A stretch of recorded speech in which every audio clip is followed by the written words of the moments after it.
আমি বণিক স্যার আজকে শুরু করছি তোমাদের ক্লাস 7-এর মডেল অ্যাক্টিভিটি টাস্ক যেটা রয়েছে ইংরেজি সেটা।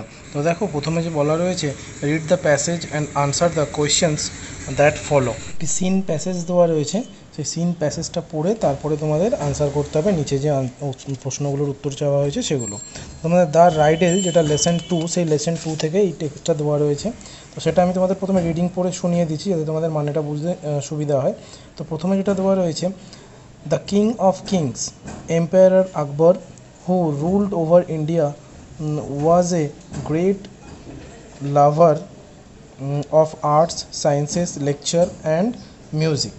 এটার অর্থ হলো রাজাদের রাজা সম্রাট আকবর যিনি ভারতবর্ষ শাসন করেছিলেন, তিনি ছিলেন শিল্প, বিজ্ঞান, সাহিত্য ও সঙ্গীতের বড় অনুরাগী। তারপরের যে সেন্টেন্সটা দেওয়া রয়েছে সেটা হলো, one day on a fine morning he was walking in his vast garden. তো একদিন এক সুন্দর সকালে তিনি তার বিশাল উদ্যানে হাঁটছিলেন। his garden was lined with trees that produced the tastiest and juiciest fruits in the whole kingdom. তার বাগানে সারি দিয়ে গাছ ছিল যেগুলো পুরো রাজ্যের মধ্যে সবচেয়ে সুস্বাদু ও রসালো ফল উৎপাদন করত। There were flowers of all shapes and sizes in his garden. তার উদ্যানে সমস্ত আকৃতির ও আকারের ফুল ফুটত। He had his most trusted minister Birbal with him. তার সঙ্গে ছিলেন তার সবচেয়ে বিশ্বস্ত ও প্রিয় মন্ত্রী বীরবল। এর পরের যে প্যারাটা দেওয়া রয়েছে সেটা হলো, but the great empire Akbar did not have peace of mind, the quality without which no one, not even the king of kings, can appreciate beauty. এর অর্থ হলো, কিন্তু মহান সম্রাট আকবরের মনে শান্তি ছিল না, যে গুণ ছাড়া এমনকি রাজা তার নিজের সৌন্দর্য প্রকাশ করতে পারে না।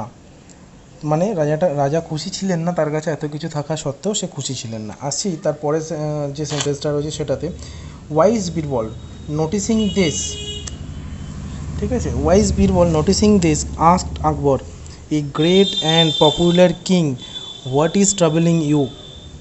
তিনি বললেন, জ্ঞানী বীরবল এটি লক্ষ্য করে আকবরকে জিজ্ঞাসা করলেন, ও মহান ও শক্তিশালী রাজা, কোন বিষয়টি আপনাকে এত চিন্তিত করছে? Do not seem to be your usual self, for my king never fails to enjoy the beauty of the greatest kingdom this earth has never scene.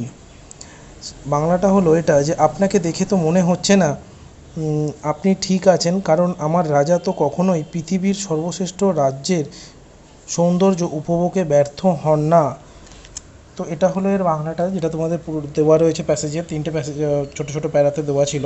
এবার আমরা অ্যাক্টিভিটিটা শুরু করছি। প্রথম অ্যাক্টিভিটিতে বলা রয়েছে একটি সিঙ্গেল সেন্টেন্স তৈরি করতে হবে। নিচের যে 3টে ওয়ার্ড দেওয়া রয়েছে সেই 3টে ওয়ার্ডগুলো দিয়ে সিঙ্গেল সেন্টেন্স তৈরি করতে হবে। তো অ্যাক্টিভিটিতে প্রথমে যেটা দেওয়া রয়েছে, এম্পায়ার আকবর, এম্পায়ার আকবরের ব্যাপারে একটা সিঙ্গেল সেন্টেন্স তৈরি করতে বলা রয়েছে। 3টে দেওয়া রয়েছে, সেই 3টেরই প্রত্যেকজনের একটি করে সেন্টেন্সে ব্যাখ্যা করতে বলা রয়েছে। তো দেখো এটা যেটা হবে সেটা হলো, empire Akbar was the king of kings, তিনি রাজাদের রাজা ছিলেন।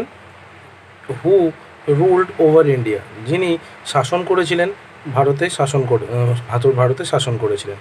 তাহলে এটা একটা সেন্টেন্সে তোমরা লিখতে পারো। তারপরেরটা যেটা রয়েছে, বীরবল দেওয়া রয়েছে। বীরবল কে ছিলেন? তিনি একজন সেখানে মন্ত্রী ছিলেন আকবরের রাজসভার। তো সেটা তোমরা লিখতে পারো এটা, যে বীরবল ওয়াজ most trusted minister of Akbar's kingdom. এটা আমি এক্সট্রা যোগ করেছি যে তার রাজত্বে, আকবরের রাজত্বে সে মিনিস্টার ছিল, একজন মোস্ট ট্রাস্টেড, অর্থাৎ খুব বিশ্বাসী ছিলেন। তো এটা এইগুলো কিন্তু তোমরা নিজেদের মতো বানিয়েও লিখতে পারো। আমি এগুলো আমার মতো বানিয়ে দিয়েছি। যদি তোমাদের এগুলো পছন্দ হয় তোমরা অবশ্যই এগুলোই লিখতে পারো। ভিডিওটা পজ করে তোমরা লিখে নেবে। তো দেখো সিএরটা যেটা দেওয়া রয়েছে, গার্ডেন দেওয়া ছিল, তাহলে the garden was filled with tastiest juiciest fruits and all shape size of flowers. তাহলে একসাথে আমি সেন্টেন্সটাকে জুড়ে দিয়েছি যে যে বাগিচাটা ছিল বা বাগানটি ছিল সেটা পুরোপুরিভাবে পূর্ণ ছিল খুব সুস্বাদু এবং খুব রসালো ফলের দ্বারা এবং সব রকমের সাইজের এবং সব রকমের আকারের ফুলের দ্বারা পূর্ণ ছিল। তো তারপরের অ্যাক্টিভিটি 2তে চলে আসছি। তো দেখো অ্যাক্টিভিটি 2তে যেটা তোমাদের দেওয়া ছিল সেটা হলো অ্যানাটমিস লিখতে দেওয়া ছিল। অ্যানাটমিস মানে কি? সিনোনিমস মানে হলো সমার্থক শব্দ, আর অ্যানাটমিস মানে হলো বিপরীত শব্দ লিখতে হয়। তো প্রথমটা দেওয়া ছিল ইউজুয়াল, মানে সাধারণত যেটা হচ্ছে সেরকম একটা ইউজুয়াল। তাহলে এটাকে একটা যদি তোমরা প্রিফিক্স যুক্ত করো, ইউএন যুক্ত করলেই হয়ে যাবে আনইউজুয়াল। তাহলে এটা সাধারণত যেটা হচ্ছে না সেটাকে আনইউজুয়াল বলা হয়। তারপরে দেওয়া ছিল গ্রেটেস্ট, মানে মহান, মহানতর এরকম বলা হচ্ছে যে গ্রেটেস্ট। তাহলে তার থেকে ওয়ার্স্ট লিখতে পারো। ওয়ার্স্ট মানে হলো খুবই খারাপ, ঠিক আছে? ব্যাড মানে তো খারাপ বা মন্দ বলোই, তো ওয়ার্স্ট মানে হলো খুবই খারাপ। বিউটিফুল, সুন্দর, তার থেকে আগলি হয়ে গেল। এরপরে চলে আসছে অ্যাক্টিভিটি থ্রিতে। অ্যাক্টিভিটি থ্রিতে তোমাদের যেটা দেওয়া ছিল, 5টি পুরো সেন্টেন্স লিখতে বলা হয়েছে তোমাদের। দেওয়া রয়েছে imagine you have entered a beautiful mansion like Belle in the beauty and the beast. তো এর বিষয়ে 5টা সেন্টেন্স তোমাদের লিখতে বলা হয়েছে। দেখো আমি তোমাদের 5টা সেন্টেন্স লিখে দিয়েছি, আমি সেটা তোমাদের পড়ে মানেটাও বলে দিচ্ছি। আমি 6টা লিখে দিয়েছি অ্যাকচুয়ালি, তোমরা তোমাদের মতো বানিয়ে লিখতে পারো, এতে কোনো অসুবিধা নেই। দেখো, I visited A mansion which was located in middle of the forest. আমি একটি ম্যানশনে গেছিলাম, অর্থাৎ একটি দুর্গ এবং প্রাসাদে গেছিলাম যেটি নাকি জঙ্গলের মধ্যে অবস্থিত ছিল। The atmosphere was very silent and pleasant.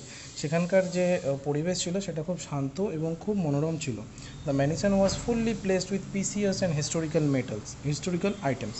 অর্থাৎ এই ম্যানশনটা ছিল সম্পূর্ণভাবে গচ্ছিত রাখা, যে পুরনো বিভিন্ন প্রাক্তন যে জিনিসগুলো হয়, প্রাচীন জিনিস, সেগুলো দিয়ে।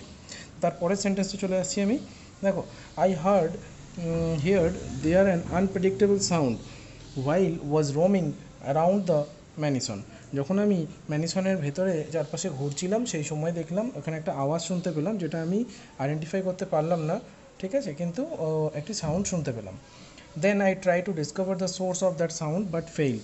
আমি চেষ্টা করলাম, এই যে একটা আওয়াজ শুনতে পেলাম যেটা খুব আনপ্রেডিক্টেবল মনে হয়েছিল, যেটা নাকি খুব একটা পরিচিত নয়, সেই সাউন্ডটাকে চেনার চেষ্টা করলাম কিন্তু চিনতে পারিনি। তারপরে finally I returned home with the unsolved mystery. আমি শেষ পর্যন্ত বাড়ি ফিরে এলাম এই আনসলভড যে মিস্ট্রি, একটা কাল্পনিক ঘটনা হয়েছিল সেটার ব্যাপারে। তো এই পর্যন্তই ছিল তোমাদের এই অ্যাক্টিভিটি টাস্কটা, আমি সেটা যতটা সম্ভব করে দিলাম।